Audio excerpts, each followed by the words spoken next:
this episode of Curse of the Macabre. And that's quite enhanced at the moment. So I'm finding it really difficult to distinguish between what I've dreamt and what's actually happened in my life.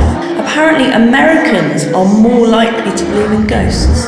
This guy came along, sat down, started playing guitar, and it was, he started playing Californication randomly. Profanity is guaranteed. Viewer discretion is advised.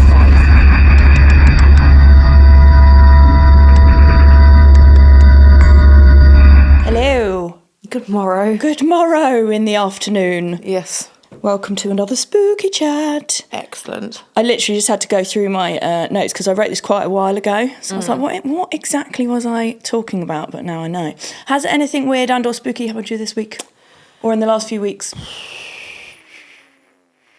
No.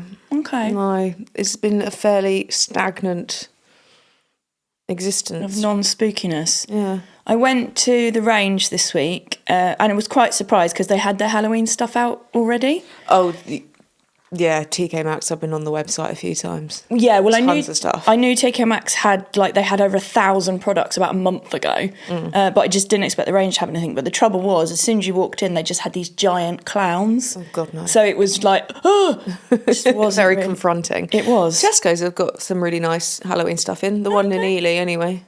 Yeah. Interesting.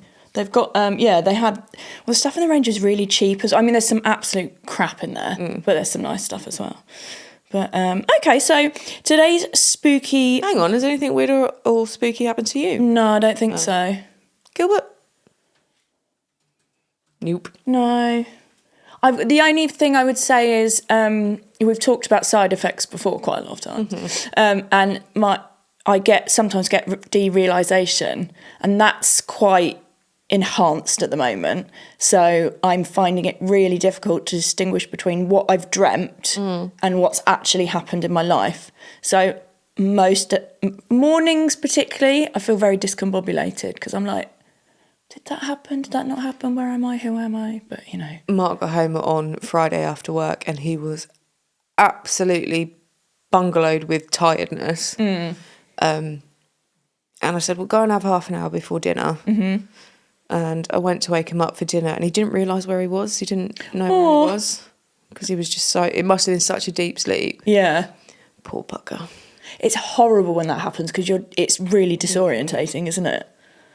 Yeah, I feel like that most mornings. So, okay, so today's spooky, weird and or crime-related news is a bit of a mixed bag because I was just looking for news. It's not really a theme, but it's like a mixture of spooky, true crime and abandoned places. So I thought that was quite good for a spooky chat. Very good.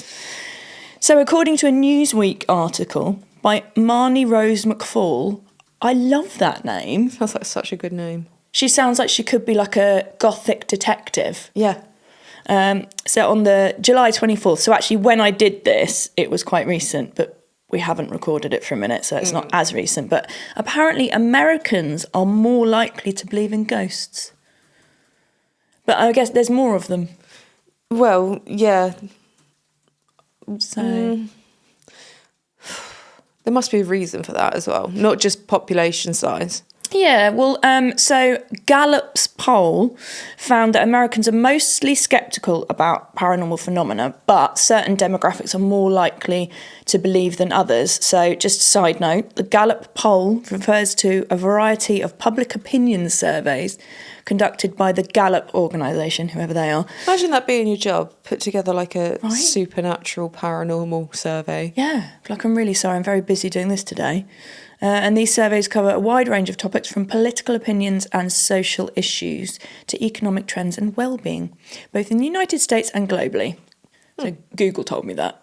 Because I was literally like, okay, so I was like, well, what is that? Okay, thanks very much. So the demographics, this is only the first one we're recording today, this doesn't bode well, does it?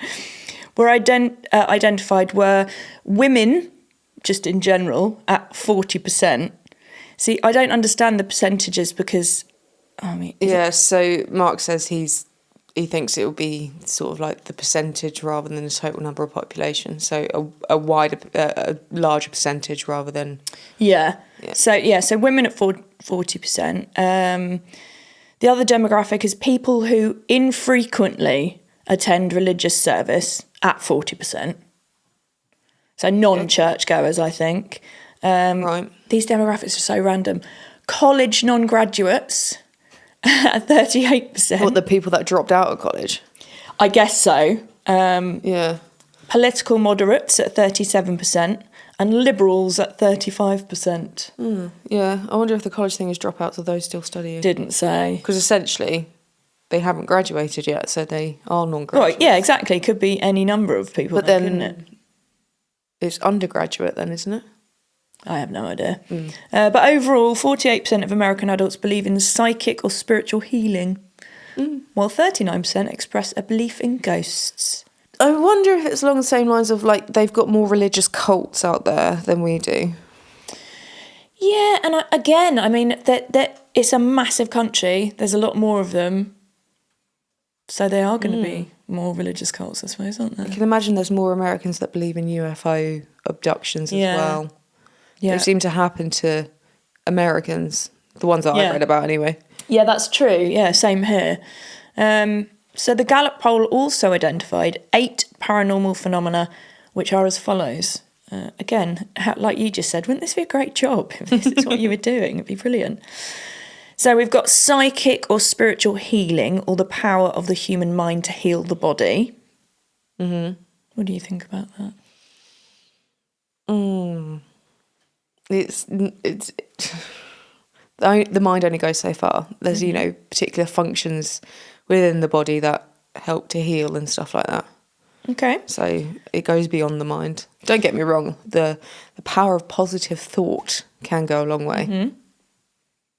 So then we've got ghosts, or that's spirits of... Hang on, I think I've just misunderstood the question.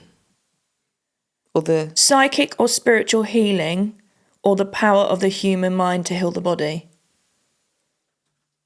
It's just one of their 8 paranormal phenomena.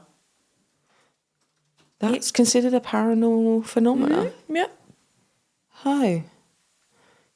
Yeah, Mark said, whose mind? My mind to heal me or someone else?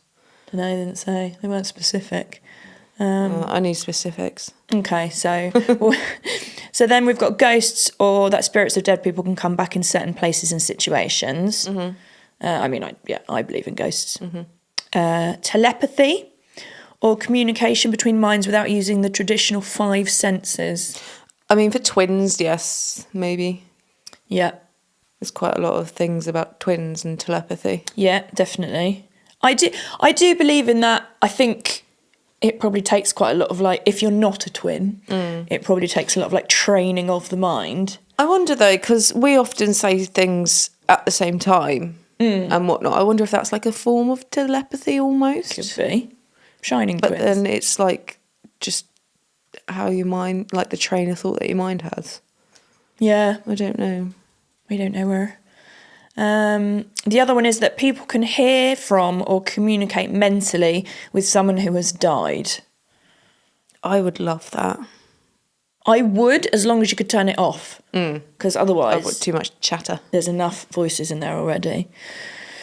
Then clairvoyance, or the power of the mind to know the past and predict the future. Would you want that? The past bit, yes. The future, no. Yeah. I'd rather not know that there's going to be a disaster that's going to wipe out the entire world. Yeah, I completely agree.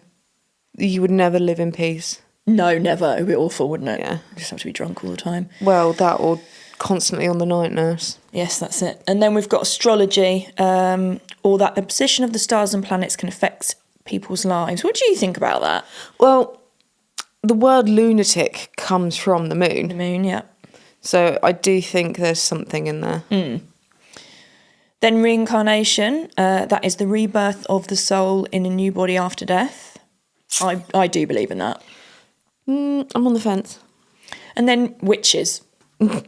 Just randomly witches. I mean, I'm fascinated by the witch hunts and things like that, but whether I actually believe in witches...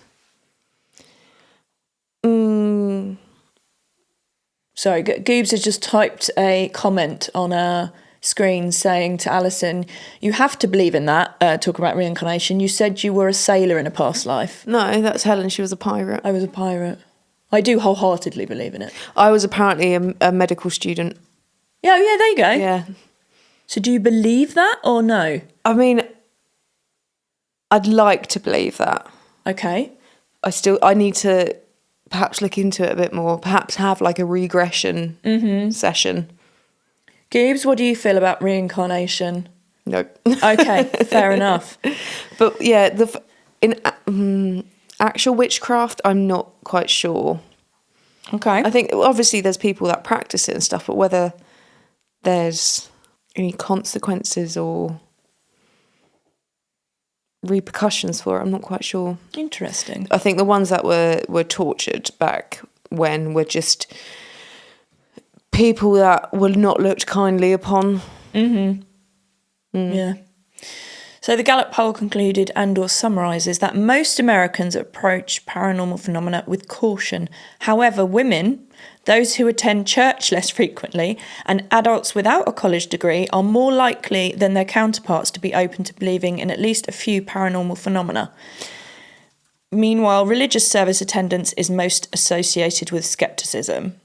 But it's weird because they are essentially believing it, yeah. I was just about to say that. So in parapsychology, they look upon religion as paranormal. Well, if you're believing in a guy that lives in the sky, that was just there. Exactly. I actually find that it's a bit like, so women, those who don't go to church and those without a good degree, as if those are lesser people. I don't like that. I actually find that offensive and makes me angry. Yeah, I concur. So yeah, I'm not a fan of that. So get out, Gallup poll. You can gallop off. Suck a fat one. Yeah, well, blimey, yeah, absolutely. Yeah, it's interesting. I think it's interesting the random... So first of all, they've only chosen 8 paranormal phenomena. That annoys me. There's a lot more. There's a lot more, and 8 is a random number.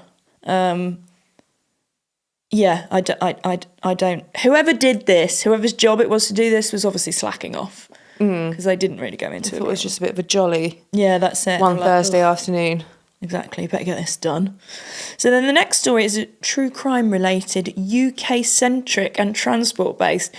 So the reason why I wanted to include this is because I used to commute a lot, and if, I sort of was doing like a late store something in London, that oftentimes you go on the tube and there's no one else there, or you go on the bus and there's hardly anyone there, or the train back, like if you're commuting and you're like, there's not really much. It's weird though, because I really like travelling on the train, but I hate travelling on the tube, and I find the tube creepy if there's too many people, not enough people, or just people. Yeah, true. Well, I think, the tube is just different. I don't like being underground for a start.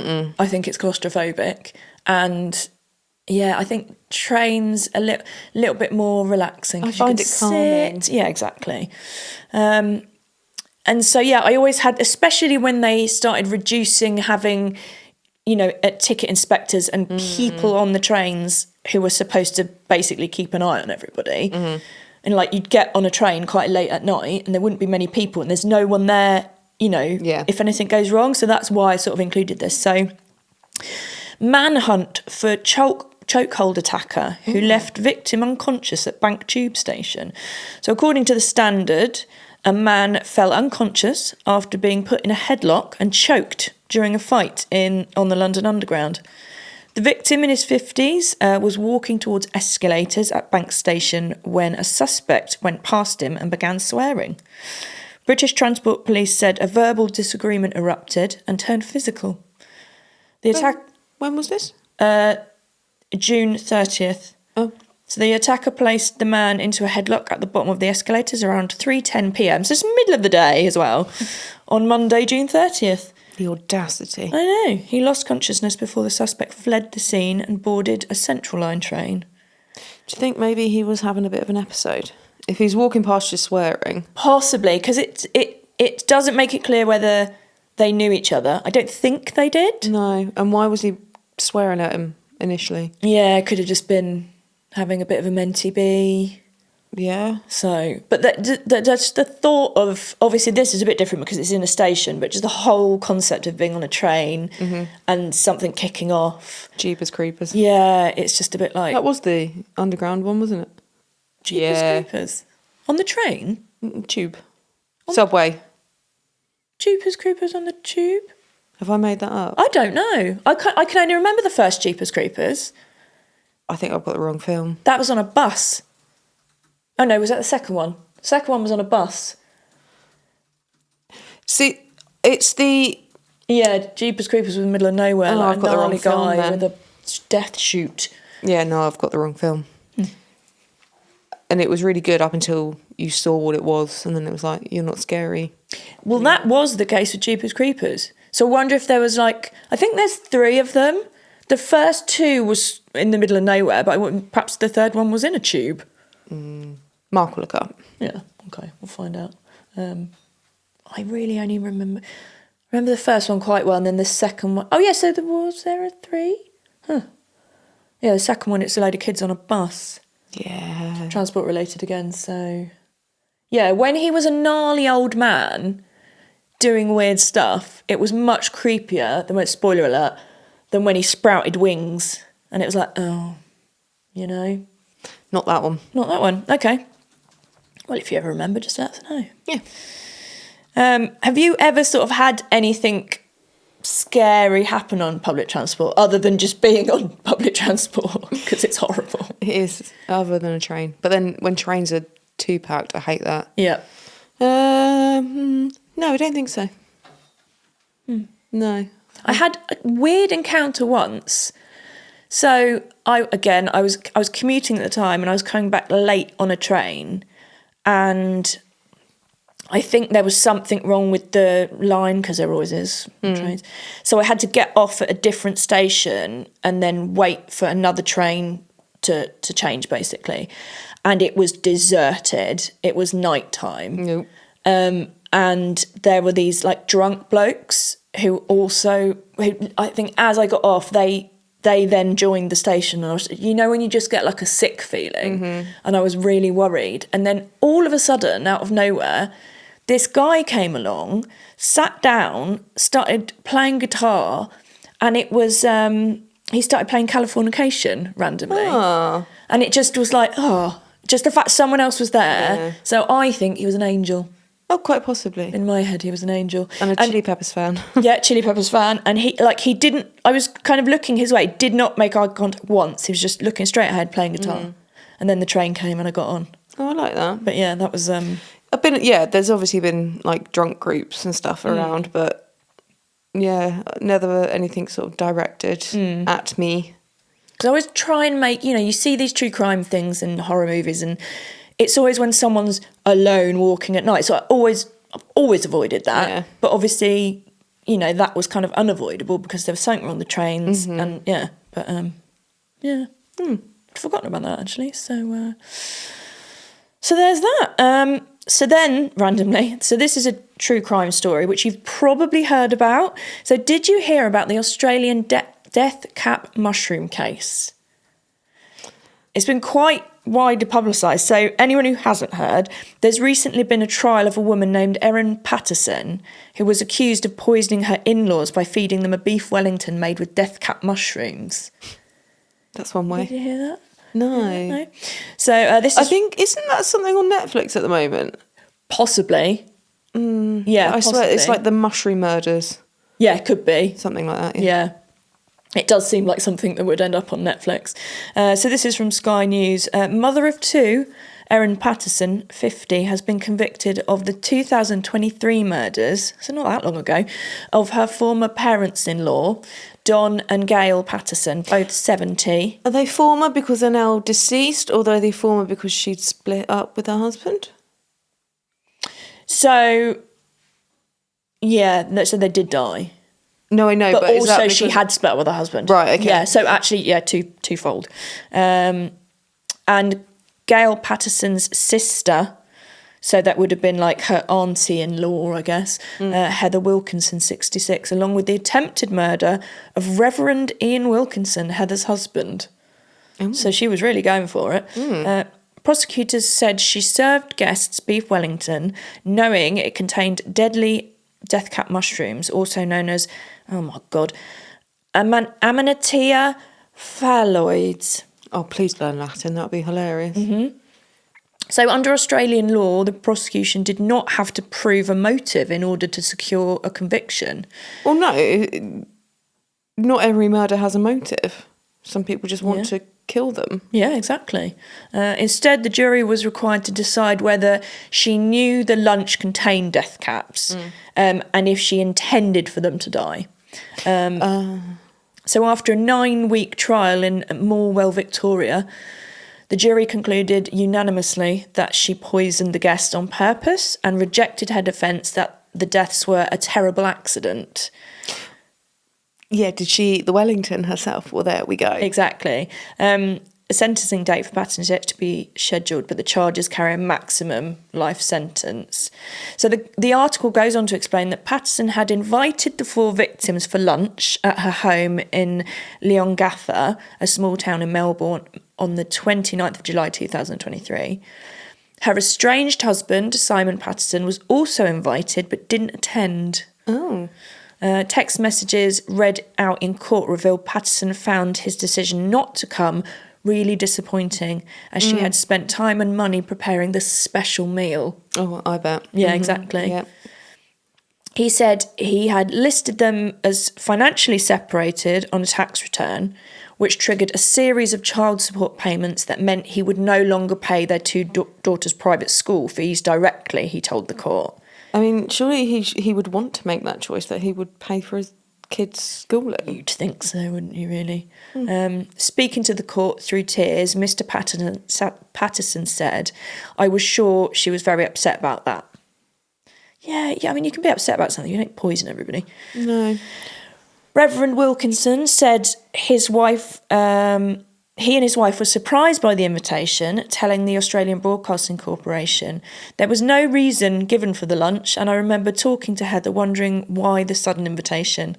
But he said the pair were very happy to be invited, so he obviously survived it. Yeah. Reverend Wilkinson told the court Heather and Gail offered to help plate up the food, but Patterson rejected the offer. Mm-hmm. Each plate had a serving of mashed potatoes, green beans, and an individual beef Wellington. Patterson said the mushrooms... Individual Wellington. Yeah. The mushrooms were a mixture of both button mushrooms from a supermarket and dried mushrooms she'd bought at an Asian grocery store several months before, which were in a hand-labelled packet. It's a bit weird, isn't it? Reverend Wilkinson said the 4 guests were given large grey dinner plates, while Patterson ate from a smaller tan-coloured plate. I mean, she's making it so obvious. Ding, ding, ding. Exactly. So many red flags. He said he remembered his wife pointing this out after they became ill. The Reverend said he and his wife ate their full servings, while Don ate his own and half of his wife's. So he had extra. Yeah. Reverend Wilkinson said that after the meal, Patterson told them she had been diagnosed with cancer, suggesting the lunch was put together so that she could ask them the best way to tell her children about the illness. Surely she'd speak to her own family about that. Exactly. There's loads on this case. So, yeah, there's tons online about it. I'll have to have a look to see if it is the thing that I've seen on Netflix. Yeah, it possibly is. But so, like I said, you can find out more about the case online. And according to Google, you'll know this anyway, historically, women have been associated with poison as a murder weapon due to a combination of factors, including societal expectations, access to poisons, and the perceived cleanliness of the method. Poisoning was often seen as a less physically violent way to kill, aligning with the traditional gender roles, and women were often in positions where they could administer poison, like in food preparation or medicine. Yeah. Yeah. So. Although some poisons ain't pretty to look at, they can be pretty violent. And I know that's sort of saying it's not so much of a physical death, but not like that person is not physically hurting someone, but actually like the fallout from being poisoned can be absolutely horrific. Yeah, it wouldn't have been pleasant at all, no. I mean, God, you know how bad it is just when you get food poisoning. Oh, God. Can you? Oh, just be gastro issues. But then it will come down to like the heart and just so much involved with poisoning. But yeah, traditionally a woman's method. So I think I'd be the opposite. Oh, you'd probably go for violence, I think. Yeah. No offence. No, none taken. I'm rage. I am rage. I am rage. Rage and wrath. That's a good thing for a t-shirt. Good t-shirt slogan. So I did actually look at what makes death cap mushrooms so lethal because I was kind of intrigued. So the death cap is one of the most toxic mushrooms on the planet and is involved in the majority of facial. Don't put them on your face. Fatal mushroom poisonings worldwide. Oh. Because I guess people forage. I would never do that because I would pick the wrong thing. Yeah, same. And I'd probably end up on like a month-long trip where there's things crawling out of the ground, like a zombie apocalypse or something. Yeah, we don't need that. No. We don't need that. The species contains 3 main groups of toxins. Oh, God, I've got to say these now. Amatoxins, phallotoxins, and virotoxins. They're quite easy for me to say. From these, amatoxins are primarily responsible for the toxic effect in humans. The alpha amanitin amatoxin has been found to cause protein deficit and ultimately cell death, although other mechanisms are also thought to be involved. The liver is the main organ that fails due to the poison, but other organs are also affected, most notably the kidneys. The effects usually begin after a short latent period and include gastrointestinal disorders followed by jaundice, seizures, coma and eventually death. I mean, that is hardcore, isn't it? Blimey O'Reilly. Oh, it's fascinating though, isn't it? I'm probably looking at this the wrong way. I'm very sad these people have died. Oh, no, absolutely. But it is very fascinating. It's just, Nature's like, we don't need to like harm ourselves. Nature can do it for us. That's it. And it's just that the whole fact that it was a bit of a random lunch, like with people that you wouldn't have thought she'd invite. She gave herself a different plate. Everyone had individual portions. Exactly. She had some normal sort of supermarket mushrooms, then a special packet. Why are they selling it? Well, no, I think she must have just got them from somewhere. Oh, right, yeah. Perhaps she did. I mean, if you went online, you'd probably find out more about it. Although, who knows, because she was trying to say that it was an accident. Yeah, that ain't no accident. Sorry about it. It's no accident. Doesn't sound like an accident at all, does it? Yeah. What time? Oh, we're doing good on time. So I've got another story, and this is about an abandoned village in the UK. Ooh, is it the Plague Village? No. What Plague Village? I really want to go there. I can't remember the name of it. But there's a village in the UK and it's just so many people got the plague and are like all buried there. Ooh. Yeah, and like some people sort of moved away, but yeah, it's like the Plague Village. Iron, that's it. Where is it? Derbyshire. Oh! Well, there you go. Yeah. So, yeah, I'm going to go there. I love the plague. Well, I really need to start wording this better. I love the plague. I'm fascinated by the Yes, you plague. No, I think it was abandoned for a bit, but people have moved back there now. But yeah, I think you got to be quite careful around the soil. Yeah, churchyard. that's it. It probably was abandoned, and then they were like, "Well, property prices are really good here, so we're just going to move back because you could buy a house for like 10 grand. Life is tough, Oh my so God. we can't." Even I could do that. Yeah. Well, that's interesting. I never heard of that before. How far away is it from Alex where and we Mikey. usually go? Yeah, That's very, very interesting. Yeah. that's what I want to do for my birthday. Love that. Go Well, to it's the about plague going to village. a plague village, actually. So, so this is not a plague village. It's an abandoned village in the UK. I found this story from the Mirror Online. It's only an hour and 5 minutes away. Oh, yeah. That's good. So this is from July 25th, written by Ella Kipling, who sounds like a baker. Like Mr. Kipling's niece. Exactly, perhaps she is. I've just taken a few excerpts. So the village of Imber in Wiltshire has remained uninhabited since 1943, when residents were given just 47 days' notice to leave behind their homes, to which they never returned. Do we know the reason why? We do, and I will tell you. Excellent.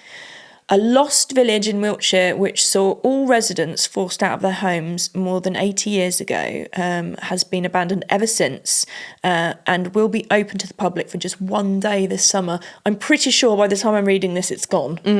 But look out for it next year, maybe.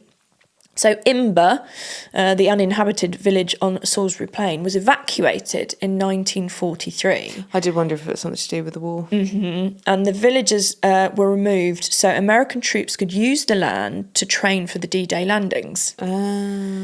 Residents were given just 47 days' notice to leave their homes, and the village remains a training ground for urban warfare all these years later. Oh. The blacksmith, Albert Nash, was said to have died from a broken heart after having to leave his beloved home. That is awful, isn't it? To be like, you've got to get out, actually.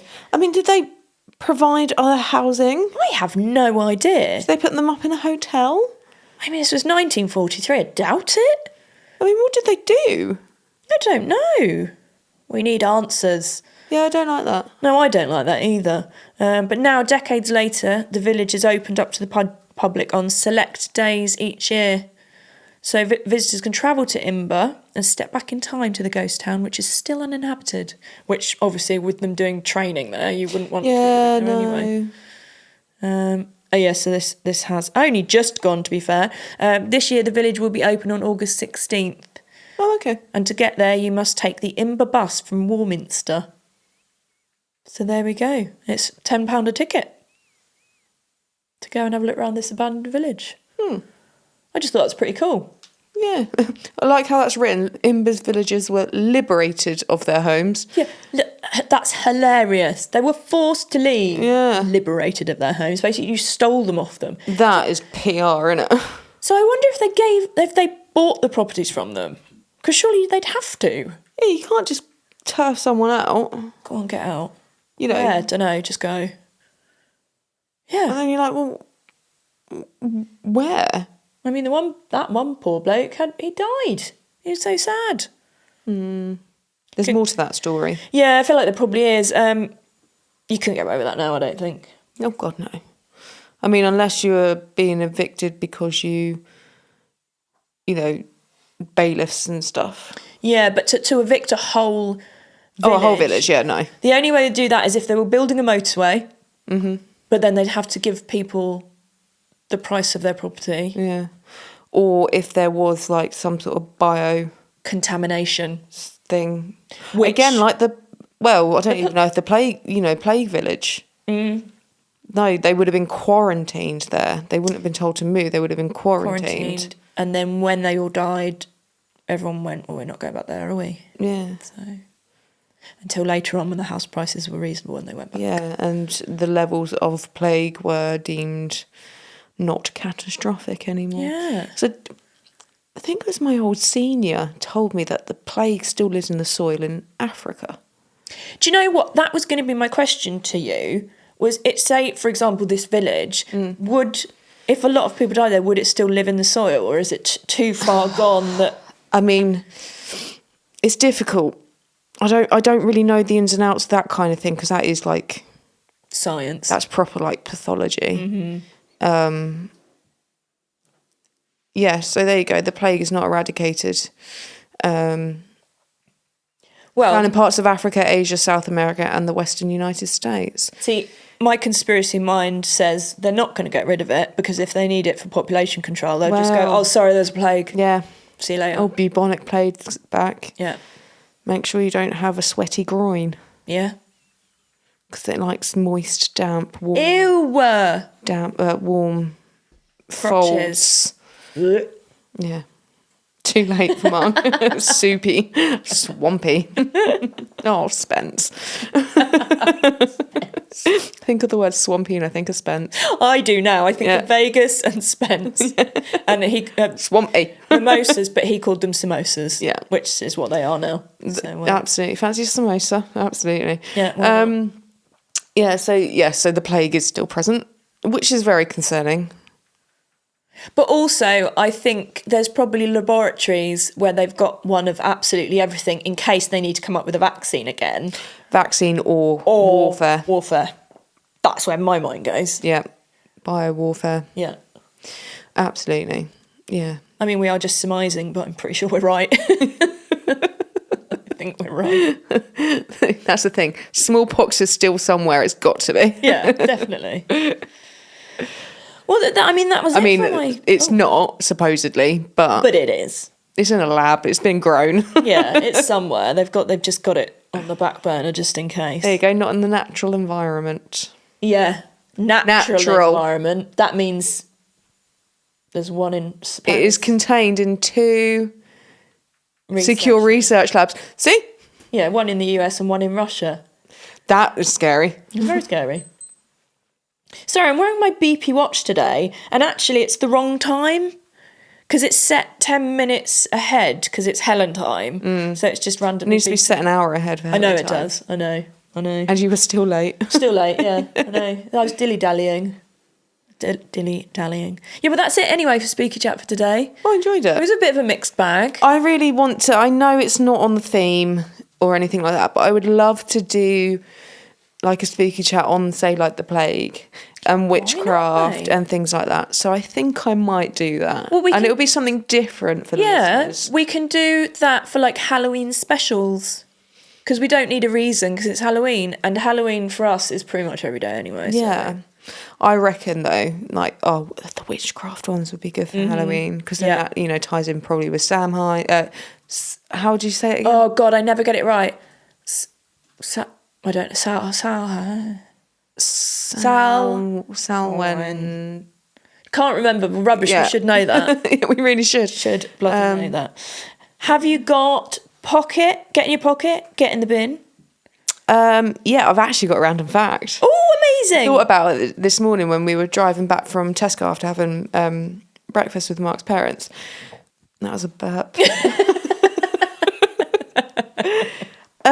Get in the bin is not knowing what I'm doing with myself. Okay. I mean, that's been for most of my life, Right. Okay. but I kind of just want to get stuff sorted now. What, like just randomly generic daily tasks or life? Both. Okay. Yeah. Get in my pocket is dinner with my boss and Mark because it is just hilarious. We went last night and there was just one point when Mark gave himself a moose knuckle with his shorts right up to here, essentially like that. And my boss and I, we were literally just almost wetting ourselves. It got to the point I spat out my coffee. Oh gosh. Thankfully it was outside, but where we were having dinner, so there's loads of people. And they're walking around where I spat out the coffee, I think, thinking I'd been sick. I hadn't. No. But yeah, no, it was so much fun. So much fun.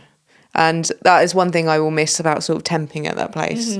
But yeah, and my random fact is, so you know when people get married and they say, do you take so-and-so to be your lawful wedded husband or your lawful wedded wife?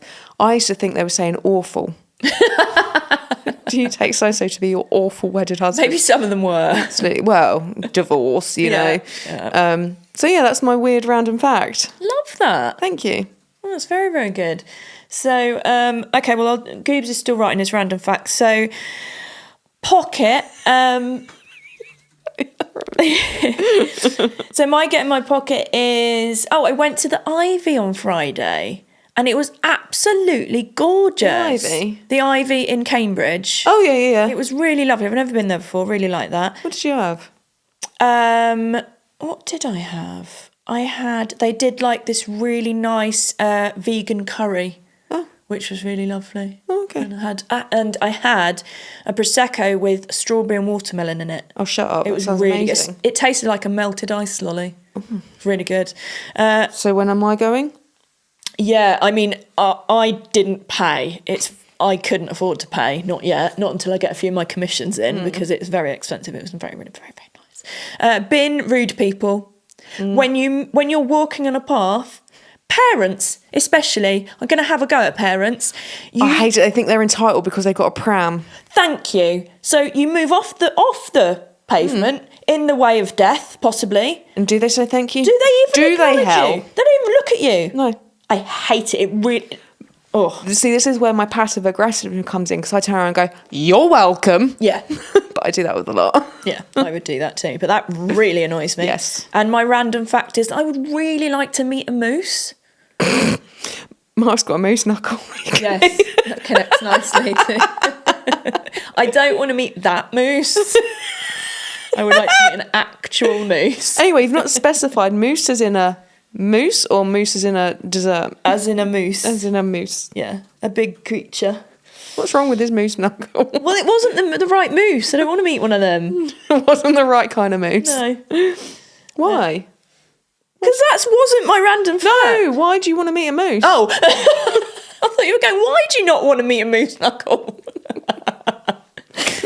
I don't know. I think I've always been fascinated, and they look awesome. I think they're quite aggressive, actually, and dangerous, but I think they look cool, and I like their horns, and I like their noses. I'd admire from afar. Yeah, probably. Yeah. I'd quite like to meet a crocodile and an alligator. I have met a alligator that was about that big. Oh. Florida. Would you like to do goose? Sure. So Mark's get in the bin is eBay. He was bidding on something to upgrade the podcast setup. Oh, speaking of which, like, he has been doing some really cool stuff. So we've now got like a in this episode bit at the beginning. Yes, and been super busy. He's amazing. Yes. And I think at some point his brain's going to explode with everything. He's doing artwork for it.